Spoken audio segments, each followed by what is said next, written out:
Cuando inicia la Segunda Guerra Civil Romana, Julio César era poco más que un general rebelde. Todavía políticamente estaba a la sombra de su mentor Craso y definitivamente estaba a la sombra de Pompeyo. Nadie creía que pudiese conseguir realmente un éxito. Sin embargo, 2 años después, Julio César se había transformado en el amo absoluto de la República Romana. No solo había derrotado completamente a las fuerzas pompeyanas, a las fuerzas senatoriales en la batalla de Farsalia, sino que también había tenido tiempo de ordenar Egipto en su conflicto dinástico y también de derrotar a un poderoso rey extranjero, Farnaces, en la batalla de Sela. La vida era buena para César. La suerte le había sonreído y definitivamente su poder parecía ilimitado. Sin embargo, pese a todos sus éxitos políticos y militares, en algún lugar de la República, específicamente en África, todavía quedaba un remanente de la oposición pompeyana. Después de todo, a África habían partido la gran mayoría de sus enemigos políticos después de Farsalia, y él se había decantado no por perseguirlos a ellos, sino por seguir a Pompeyo, a quien había encontrado muerto en Egipto. El rumbo de César estaba claro, había un lugar al que tenía que ir a enfrentar a lo que quedaba de sus enemigos. Y probablemente César debe haber pensado que iba a ser una campaña muy fácil, que iba a ser una campaña muy rápida. ¿Qué tan difícil podía ser si el mejor general de sus enemigos políticos ya estaba muerto? ¿Qué tanto podía durar si la gran mayoría del ejército pompeyano había sido desbandado después de Farsalia? Sin embargo, César estaba equivocado. Lo que le esperaba en África iba a ser una carnicería. Sean bienvenidos a La Barba Roja de Barba Roja, un espacio para hablar sobre curiosidades de la historia.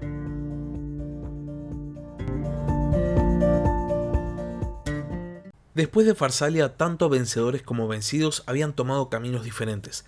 Pompeyo había huido hacia Egipto, César lo había seguido, pero ¿qué había pasado con el resto de los pompeyanos? Gente como Metelo Escipión o Catón, ¿a dónde habían ido? Después de todo, la república estaba en manos de César, ¿no es cierto? La Galia, Hispania, Italia, Grecia, las provincias balcánicas, las provincias asiáticas. ¿Qué otro refugio quedaba para los pompeyanos en la República Romana?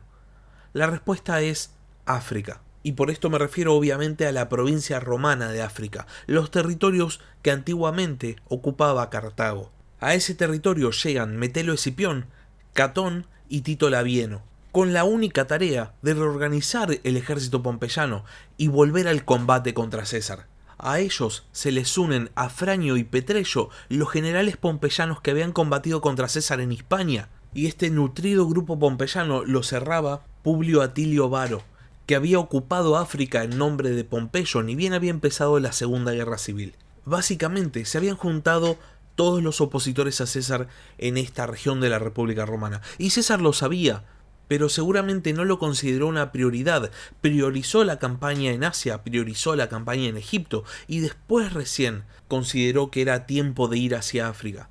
Tal vez había considerado que como África había pertenecido históricamente a la facción mariana de la política romana, a la facción popular, no iban a conseguir apoyo. Sin embargo, César había cometido un error. Sus enemigos políticos no solo no descansan, sino que redoblan esfuerzos con el fin de crear un ejército lo suficientemente poderoso para poder enfrentarse a las fuerzas cesarianas. Lo primero que hacen los pompeyanos es empezar a reclutar tropas, formar nuevas legiones, y después Publio Atilio Varo entra en alianza con el rey Juba I de Numidia, el hijo de Iemsal II de Numidia, quien había conseguido el trono gracias a Pompeyo en la Primera Guerra Civil.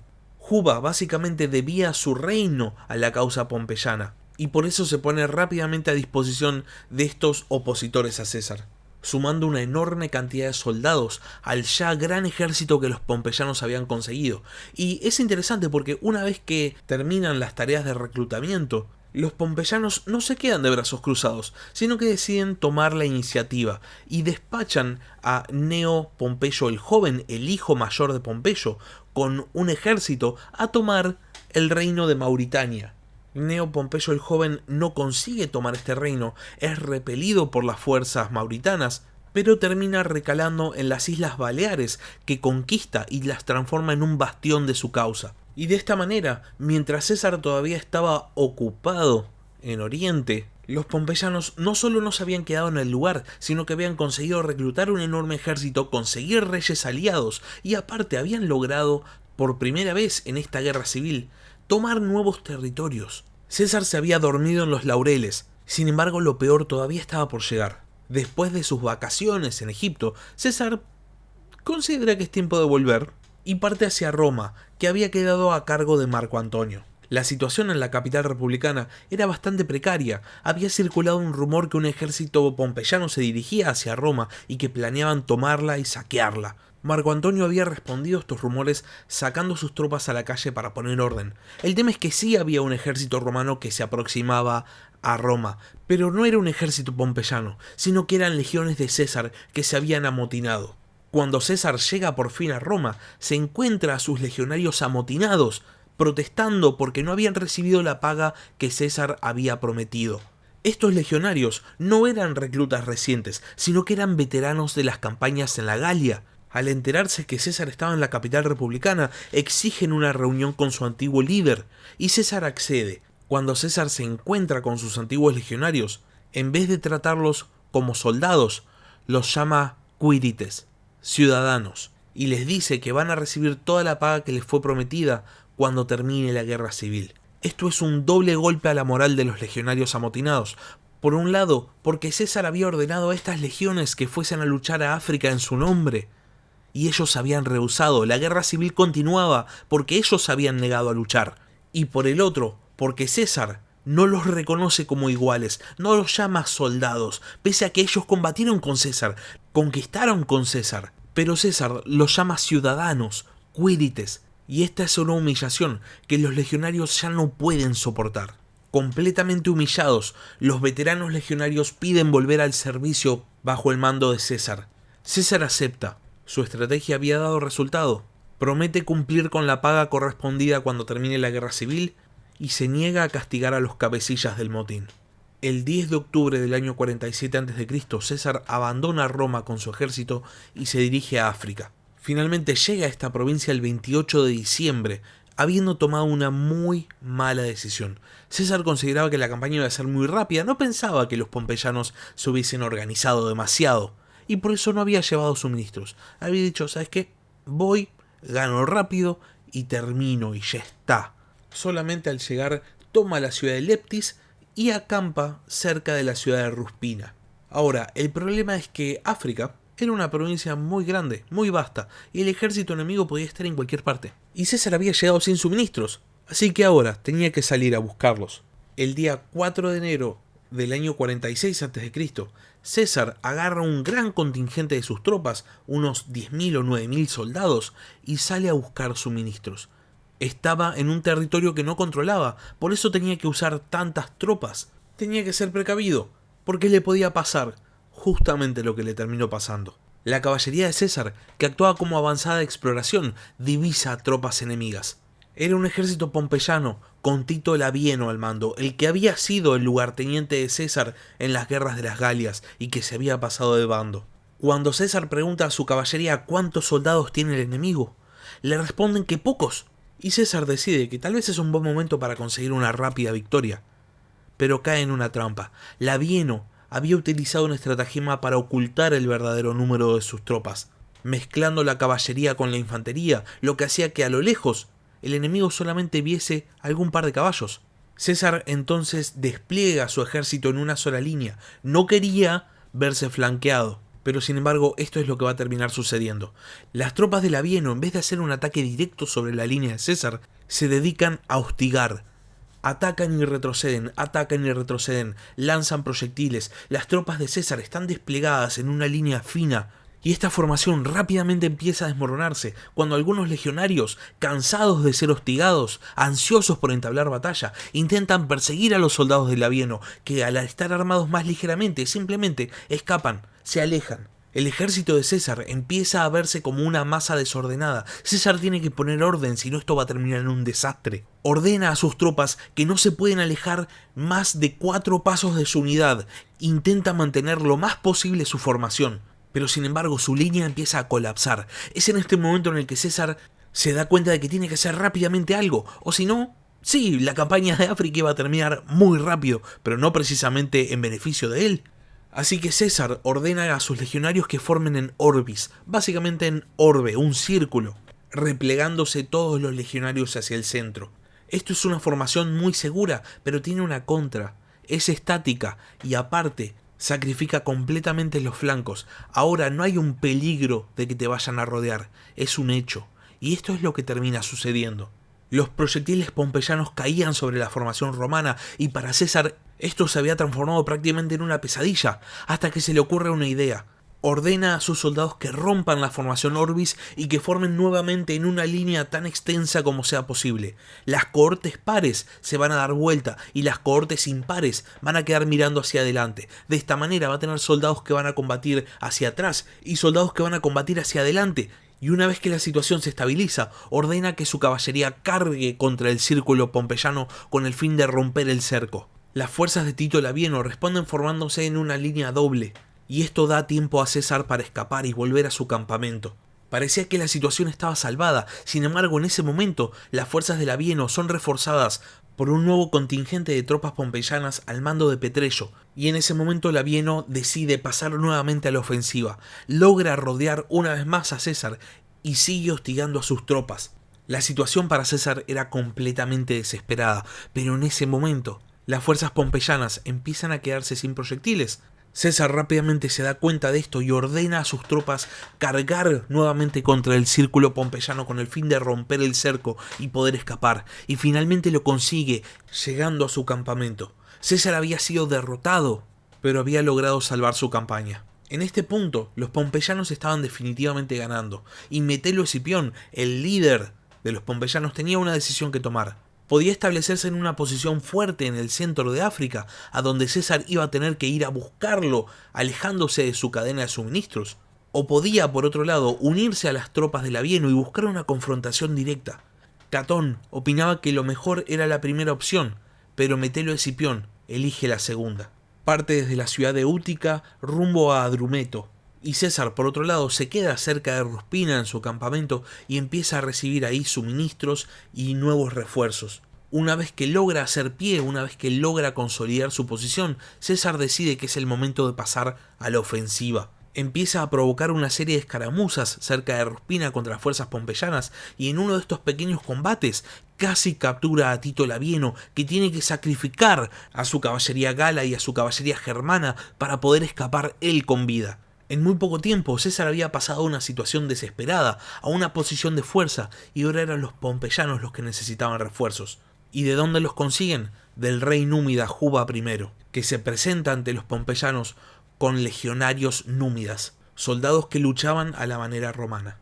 César, por su parte, después de haber conseguido victorias en estas escaramuzas, decide marchar sobre la ciudad de Usita, que era la piedra fundamental en la cadena de suministros pompeyanos. Metelo Escipión, que ya había recibido los refuerzos de Juba, no se anima a presentar combate, y César simplemente empieza el asedio de la ciudad. Construye un campamento fortificado, construye armas de asedios, y cuando se dispone a asaltar la ciudad, los defensores, una enorme cantidad de soldados, deciden abandonar la causa pompeyana y pasarse al bando de César. Y acá se da una ironía muy interesante. César había logrado estabilizarse porque había conseguido una mayor cantidad de suministros. Sin embargo, al disponer ahora de muchos más soldados, porque se habían pasado de bando, César ahora estaba corto de suministros de vuelta. Tenía muchos más soldados que alimentar, necesitaba muchos más suministros, y los pompeyanos, pese a haber perdido una ciudad de importancia y pese a haber perdido una gran cantidad de soldados, ahora estaban una vez más en posición de fuerza. César tiene que volver a buscar suministros por la zona y sus tropas son nuevamente hostigadas. Finalmente, César se da cuenta que no puede continuar con este tipo de guerra, no puede dejarse hostigar, no puede someterse a la guerra de guerrillas, tiene que realizar un ataque directo y forzar un combate. Y es así que decide su objetivo, la ciudad costera de Tapso. En la noche del 3 de febrero del año 46 a.C., César parte hacia Tapso, y al llegar instala un campamento cerca y empieza las tareas de construcción. César nuevamente se encontraba asediando una ciudad importante en un territorio hostil, y por lo tanto usa la misma estrategia de asedio que había utilizado en la Galia. Construye un muro de circunvalación y uno de contravalación. Al enterarse de este asedio, las fuerzas pompeyanas, con Metelo Escipión, Afranio, Tito Labieno y Juba, deciden marchar en ayuda de Tapso. Quieren levantar el asedio y quieren enfrentarse a César en una batalla definitiva. César disponía de 12 legiones, 7 veteranas y 5 nuevas.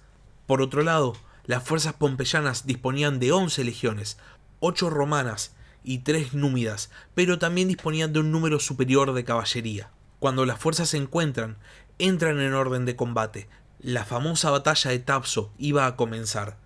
Metelio Escipión forma su ejército en 3 líneas, con caballería e infantería ligera protegiendo los flancos. También disponía de elefantes, que también los pone en los flancos.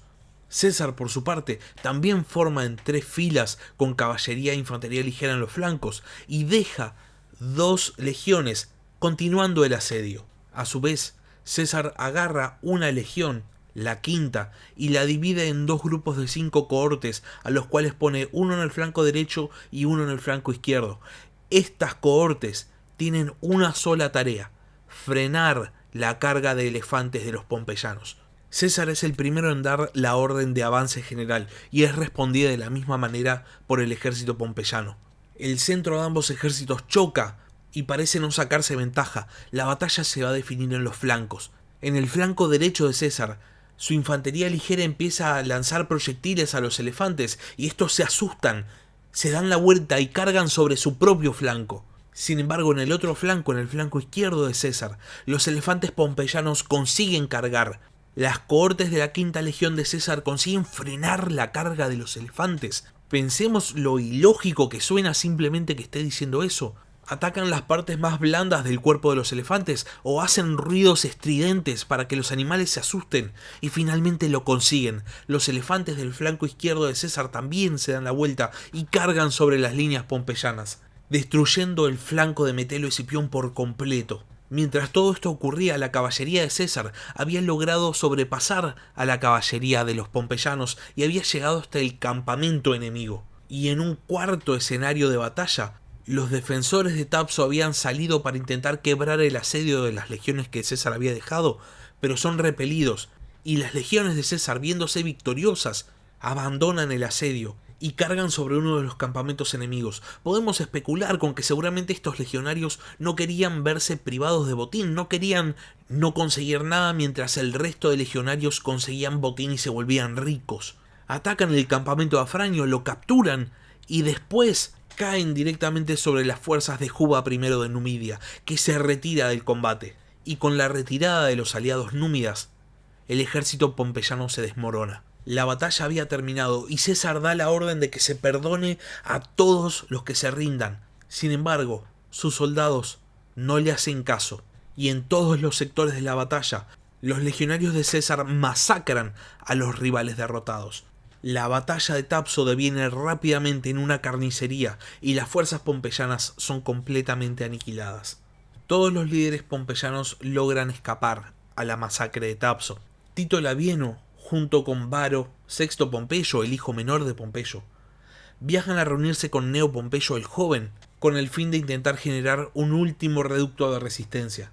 Afranio, junto a Fausto Cornelio Sila, el hijo de Lucio Cornelio Sila, saquean poblaciones de Mauritania, este reino que los pompeyanos habían intentado invadir, y terminan siendo capturados por un mercenario romano que estaba al mando del ejército mauritano, Publio Sitio, quien interesantemente a partir de acá va a tener un accionar muy destacado en lo que es el combate a los remanentes pompeyanos. La cuestión es que Publio Sitio ejecuta a Afranio y a Fausto Cornelio Sila. Juba y Petreyo terminan escapándose a Numidia, pero cuando se enteran que el ejército mauritano, con Publio Sitio a la cabeza, está por invadir este país, deciden realizar un duelo a muerte, con el fin de conseguir una muerte honorable. Petreyo gana el duelo y mata a Juba, y después ordena a un esclavo que lo mate a él. Y así termina el último gran esfuerzo de la causa pompeyana. Lo que queda es un pequeño reducto, un remanente cerca de Hispania, y César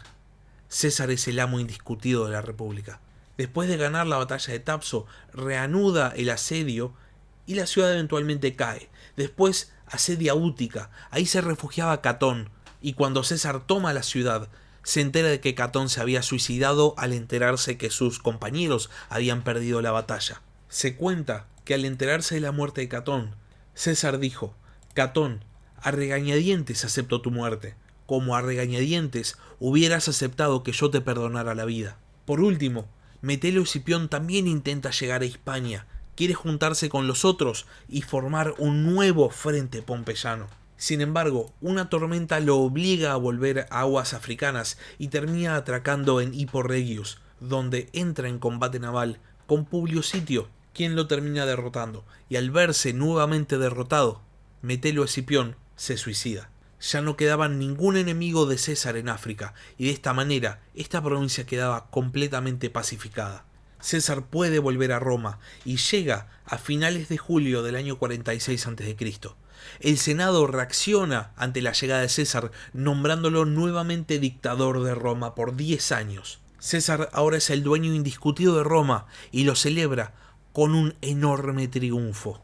Un triunfo que constó de 4 partes, una por cada parte del mundo que César había conquistado: la Galia, Egipto, Asia y finalmente África. César exhibió prisioneros, exhibió objetos, animales exóticos, fascinando a la plebe romana. En el desfile de los galos se ejecuta a Vercingetorix. En el desfile egipcio se muestra encadenada a Arsínoe, la hermana de Cleopatra. En el desfile asiático, César se pasea por las calles de Roma en un carro con la inscripción Weni Widi Wiki. Y finalmente, en el desfile africano, César hace una representación grotesca del suicidio de Catón. César había conseguido el dominio absoluto y había captado la imaginación de la plebe. Roma estaba completamente a sus pies.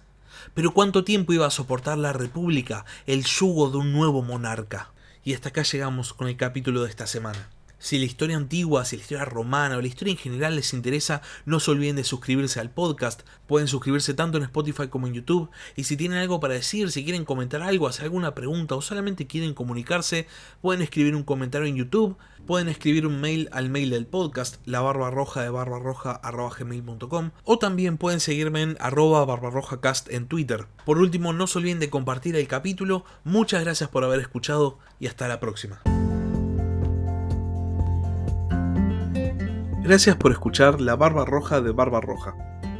Si tenés algún comentario, si tenés alguna pregunta o simplemente tenés algo para decir, podés escribir un comentario en YouTube o bien podés mandar un mail a labarbarrojadebarbarroja@gmail.com. Hasta la próxima.